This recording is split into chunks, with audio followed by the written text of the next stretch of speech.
بسم الله الرحمن الرحیم. در درس نهم ما شما اسم المؤمن الله سبحانه و تعالی را میخوانیم. المؤمن از کلمه امن گرفته شده، امینه، و این کلمه به معناهای مختلف معنای اولش به معنای امنیت و آرامش است. الذي اطعمهم من جوع و آمنهم من خوف، اینجا به معنای آرامش است و امنیت است. دوم به معنای امانتداری هست. مثلا میگه والامانت ضد الخیانه، امانت ضد خیانت است. والایمان ضد الکفر، مثل که ایمان ضد کفر است. سوم به معنای تصدیق میآید. مثلا آمن به قوم و کذب به قوم، مثلا یک پیغمبر وقتی که میاد یک قوم به او ایمان میاره، یعنی تصدیق میکنه، و یک قوم دیگه او را تکذیب میکنن. تکذیب ضد تصدیق است و تصدیق اینجا ایمان به معنای تصدیق هست. خب این در معنای لغویش بود. حالا ما شما اسم المؤمن الله سبحانه و تعالی را چه قسم بشناسیم و چه قسم ایمان داشته باشیم و با اسم المؤمن الله چه قسم زندگی بکنیم. المؤمن اسم من اسماء الله الحسنى. المؤمن کسی یکی از اسماء الله الحسنى هست، یعنی از نامهای الله هست. و هو الشاهد على نفسه و يدل على من هو شاهد على نفسه. اول دلالت میکنه امی اسم المؤمن به ذاتی که بالای نفس خود شهادت میده بالوحدانیت، به یگانگی. پس اولین معنای چی شد؟ با معنای شاهد شد که بالای نفس خود شهادت میده به چی؟ به یگانگی. والمصدق قوله و وعده و عباده المؤمنین. دوم معنای المؤمن چی هست؟ معنای چی هست؟ یعنی المصدق و تصدیق کننده هست. چی رو تصدیق میکنه؟ قول خدا، وعده خدا و بنده های مؤمن خدا، اینا را تصدیق میکنه. متوجه شدیم؟ این دو معنیش. سوم معنای المؤمن چی است؟ به معنای الداعی الی الایمان، یعنی دعوت کننده به طرف ایمان. المؤمن الداعی الی الایمان. چهارم هست المؤمن الذي یعزى الیه الامن والامان.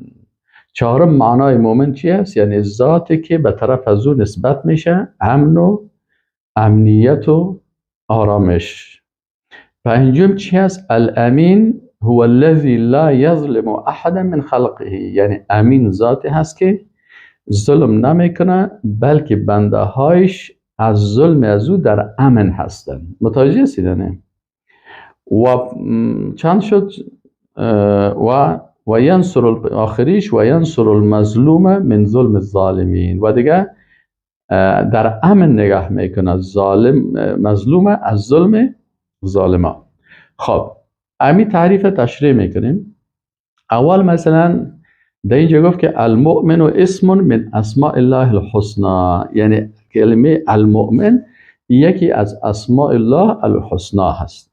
ببینید کلمه المؤمن برای انسان ها هم استعمال میشه، برای خالق متعال هم استعمال شده. وقتی که برای الله استعمال میشه فکرتان باشه که به الله وقتی که استعمال میشه به ذاتی که صاحب جلال و عظمت است، معنای خاصی خود می داشته باشه. و برای مخلوقات که استعمال میشه به مو اندازه که یک مخلوق صفت داره. پس هیچ وقت بین صفت خالق و صفت مخلوق باید تشبیه و تمثیل نکنیم، چرا مشابهت نیست، هم مثلی نیست. اینال المؤمن الله سبحانه و تعالی به ذات با عظمت خود چی کرده؟ نسبت کرده، خدا معرفی کرده. هو الله الذی لا اله الا هو الملك القدوس السلام المؤمن. این در سوره حشر آیت 23 همین نامهایی را که الله سبحانه و تعالی ذکر کرده، الملك، القدوس، السلام، المؤمن، المهیمن، العزیز، الجبار، المتکبر، این در بین از این نامها که اسماء الله الحسنى هست نام المؤمن هم آمده هست. این حال اسم المؤمن الله سبحانه و تعالی به ما و شما 6 مفهوم میرسانه. اول و هو الشاهد على نفسه بالوحدانیه. اول المؤمن وقتی گفته میشه شما از چی میفهمین؟ یعنی المؤمن الشاهد على نفسه بالوحدانیه. المؤمن ذاتی هست که بالای نفس خود به چی شهادت میده؟ به وحدانیه، یعنی واحد و یگانه است در ذاتش، در صفاتش، در افعالش، در عبادتش، در نامهایش و در احکامش. متوجه شدین؟ خب پس اینجا به معنای شاهد بر نفس خود در یگانگیش است. علامه قرطبی رحمه الله چی میگه؟ علامه قرطبی رحمه الله در قرآن هم این قسم آمده، مثلا دلیلش شهد الله انه لا اله الا هو، این الله شهادت میده که نیست هیچ معبود مستحق ای که ذاتش عبادت شود و شریعتش اطاعت شود الا هو، مگر الله سبحانه و تعالی. والملائکه، ملائکه هم شهادت میدن و اولو العلم و صاحبای علم هم شهادت میدن که مستحق عبادت و اطاعت. یعنی پس اینجا المؤمن معنایش ما چی گفتیم؟ گفتیم به معنای کس ذاتی که بالای خود شهادت میده به وحدانیت. دوم معنای المؤمن چی هست؟ المؤمن المصدق قوله و وعده و عباده المؤمنین. یعنی المؤمن ذاتی هست که سخنهای خود تصدیق میکنه و وعده خود تصدیق میکنه و بنده های مؤمن خدا وقتی که اونا شهادت میدن و یا سخن میگن، الله سبحانه و تعالی او رو چی میکنه؟ تصدیق میکنه، قولش تصدیق میکنه. امام ابن زید میگه المؤمن المصدق الموقن آمن الناس بربهم فسماهم مؤمنین و آمن الرب الكریم لهم بإيمانهم. یعنی میگه اینجا که گفت آمن الرب الكریم یعنی چی معنی اینجا؟ یعنی آمن الرب الكریم یعنی رب کریمشان اینا را تصدیق کرد، لهم بإيمانهم، به ایمانشان، صدقهم ان یسمى بذلك الاسم، یعنی اینا گفتن که ما مؤمن هستیم، به الله ایمان داریم، الله اینا را تصدیق کرد به ایمانشان، مؤمنین دا. متوجه هستین؟ الله سبحانه و تعالی وعدهش تصدیق میکنه. علامه ابوالفرج جوزی رحمه الله میگه انه الذي يصدق عباده وعده، یعنی امو وعده هایی که بر بنده های خود داده او وعده خود چی میکنه؟ المؤمن است، یعنی تصدیق میکنه. المؤمن ذاتی که وعده هایش تصدیق میکنه. خب و سوم بنده های مؤمنش تصدیق میکنه، بندگایش یا ما شما گفتیم. خب میم سر از این سومیش چی بود؟ اولش چی بود؟ اولش شاهد بود بر نفسش به وحدانیت، دومش تصدیق کننده بود که الله سبحانه و تعالی سخنهای خود تصدیق میکنه و بنده های مؤمن خود در ایمانشان تصدیق میکنه. سومیش چی است؟ المؤمن الداعی الی الایمان. مؤمن چی معنی؟ یعنی ذاتی که دعوت میکنه به طرف ایمان. علامه ماوردی رحمه الله چی میگه؟ میگه انه الداعی الی الایمان، الله سبحانه و تعالی ذاتی هست که دعوت میکنه دیگران را به طرف چی؟ به طرف ایمان. چهارم المؤمن الذي يعزى الیه الامن والامان، او ذاتی که بر از او نسبت داده میشه به چی؟ امن و آرامش. یعنی الله سبحانه و تعالی امن و آرامش میده و الله سبحانه و تعالی هست که امانت ها را حفظ میکنه. فلیعبدوا رب هذا البیت الذي اطعمهم من جوع و آمنهم من خوف. یعنی الله سبحانه و تعالی میگه که شما عبادت بکنین رب کعبه را.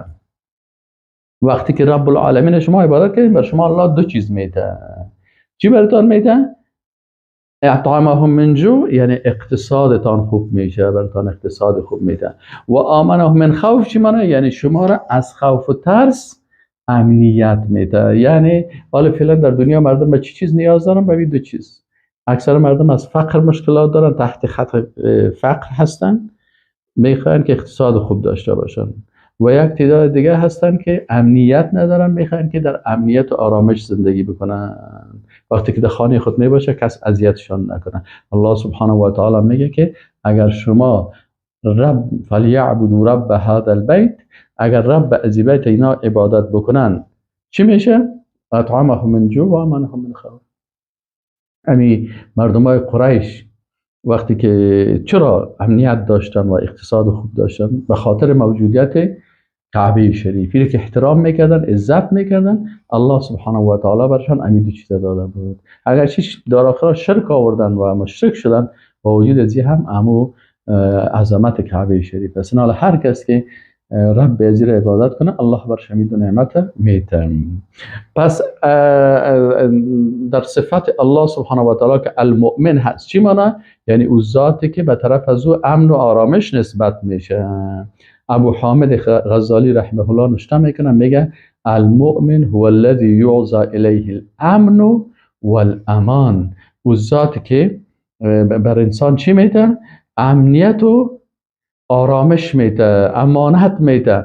چی معنی؟ یعنی میگه بفادته اسبابه، میگه اسباب از الله سبحانه و تعالی بر انسان میده.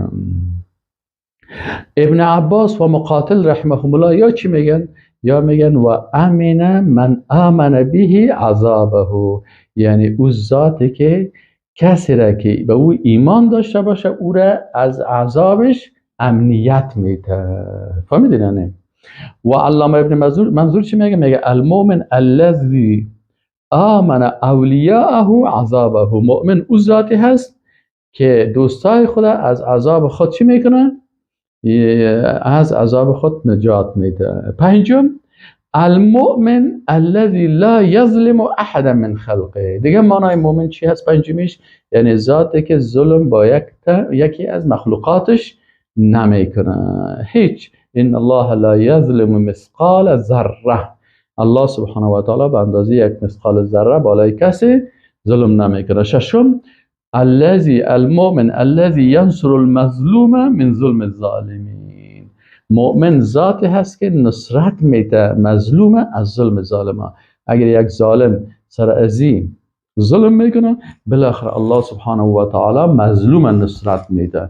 مثلا فرعون ظلم میکرد، الله برای موسی علیه السلام و لشکرش چی کرد؟ نصرت داد. اونا بسیار بنی اسرائیل ظلم میکردن، الله فرعون غرق کرد با لشکرش. به این شکل مثلا شداد بود، نمرود بود، فرعون بود، ابو جهل بود که ظلم میکرد. و امیه ابن خلف که در سر سینه بلال حبشی رحمه الله سنگ میگذاشت در گردی بسیار تیز. بالاخره الله سبحانه و تعالی مؤمنین مظلومین چی کرد؟ نصرت میکنه. اگرچه در اول مشکلات می داشته باشه، سختی ها می داشته باشه، یک تعداد مؤمنین شهادت میبرن، یم رتبه بلند است، لکن نصرتش برای مظلومین است. حتی همین شهادت هم کسی یک نصرت است که برای یک انسان یک رتبه بسیار بلند را میته. دکتر رضوانی نوشته میکنه، میگه که ان المؤمن هو المجیر، یعنی میگه الله سبحانه و تعالی المؤمن است. یعنی چی معنی؟ یعنی پناه دهنده هست الذي يجير المظلوم من الظالم، که پناه میته، نجات میته مظلوم از شر ظالم، یعنی او را امن میده و نصرت برش میده. پس ما و شما فهمیدیم که المؤمن به چند معنامه؟ به 6 معنامه. این 6 معناش کدام بود؟ اول معناش باید بفهمیم که اول به معنای شاهد. المؤمن به معنای چی؟ الشاهد، که الله شهادت میده بالای ذات خود به چی؟ به وحدانیت. و وحدانیت در ذات، صفات، افعال، عبادت باشید. دوم گفتیم که المؤمن ذاتی هست که تصدیق کننده هست، قول خدا تصدیق میکنه، وعده خدا تصدیق میکنه، حتی بنده های مؤمن خدا در سخنانشان تصدیق میکنه. این دو. سوم چی بوده؟ گفتیم که المؤمن به معنای دعوت کننده به طرف ایمان. چهارم المؤمن ذاتی که به طرف از اون نسبت داده میشه امن و آرامش. پنجم ذاتی که بنده هاش از ظلم حضور در امن هستند. المؤمن الذي لا يظلم احدا. و ششمی و آخری چی؟ یعنی المؤمن ذاتی که نصرت میکنه مظلوم از ظلم ظالمین. و السلام علیکم و رحمت الله و برکاته.